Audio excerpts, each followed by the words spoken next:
The Tango Code premise is based on what the top dancers do at a professional level.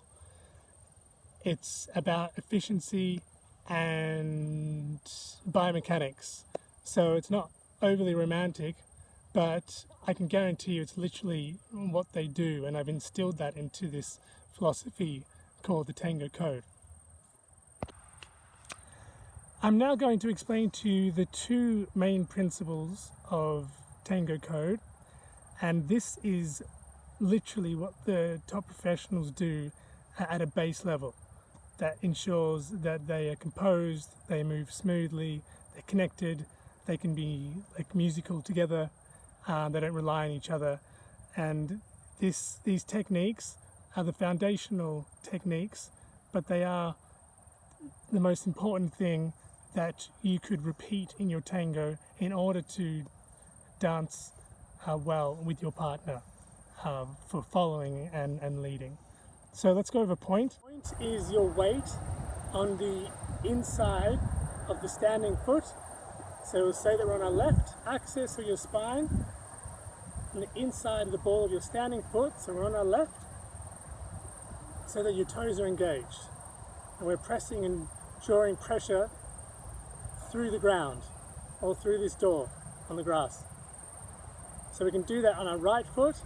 So if you move over to our right foot, notice I haven't gone too far over here, because the outside edge of the foot I call an inanimate space, and if you're on the outside edge of your foot, you can no longer connect with your partner because you don't have balance. So all the potentialities of musicality and connection and that beautiful warm embrace is lessened by the degree of how much you're off balance. So that's why we want to be on point.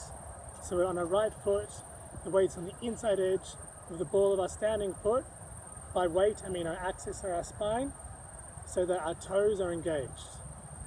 If your weight is back and your toes are up, you're out of the game, okay, in terms of balance and control. So our weight needs to be forward, inside edge, ball of the standing foot, so that our toes are engaged. Same on the left foot, same on the right. I call that point, and we need to live in that position when we go from foot to foot, no matter if we're just rocking or if we go back. We find point. If we go forward, we find point, and then we collect. This way you will maintain balance and connection throughout the whole dance. Excuse all the flies. That's a farm for you. The next thing we have is and. So and is a little bit harder to explain, especially virtually, but I'll give it a go. I've got some good examples for you to try to feel what it's like, and there's a few caveats to point to and as well. But we did point first. Point is the necessary position, which I'll explain, for you to do and from. Now we've found point, we can now do and. And the best way to explain and is just to hop on one leg. So if you can just hop on one leg, if you think about the first action, in order to go up, it is actually bending down and drawing energy from the ground in order to propel yourself up. So the best dancers are very good at pushing, but instead of going horizontally, or vertically should I say, we're going to go horizontally. So I do and then I use that to propel me forward onto the right, or to propel me back onto the left. So you find point, you do and, you draw that energy from the ground, and then you push. So one of the signs that you've done it well, or properly, is that when you've actually bent to do and, you can spring off that foot, the standing leg. So you can spring off it if you've bent and you've drawn that energy from the ground and you want to use it. That's how you know. If you bend and then you can't move unless you bend again, that means that you're doing and the second time. You're not doing it straight away. You're simply not drawing the energy to jump or to push.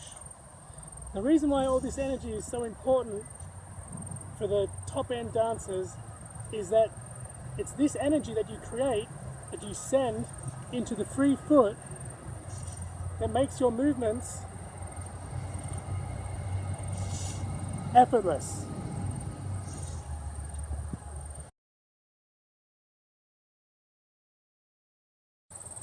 Bending with purpose is what I call it. So often when you begin a dance with a partner, the leader will bend because he's about to move and he needs to draw that energy in order to actually push and dance his body to the side. The follower can often bend with the leader without purpose, so he will then move and react from that bend, and then she will go, oh, he's moving, and have to bend again. So I call that bending with purpose, or just doing and properly. That's how you know.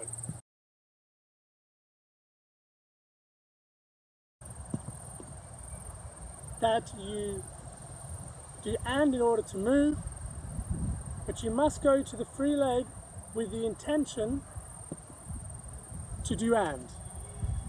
You push from doing and, you get to point, and you have the intention to do and, which is to say, jumping in the air. Another way I like to say it is that the and, once you get to the foot, should resonate, which means that it should just be held there and stored in your body so that you can pivot seamlessly and react seamlessly. So if you get a lead from your leader and you need to react straight away, and you've gone to your foot with that energy and that intention, then you can do whatever it is the leader has led you to do.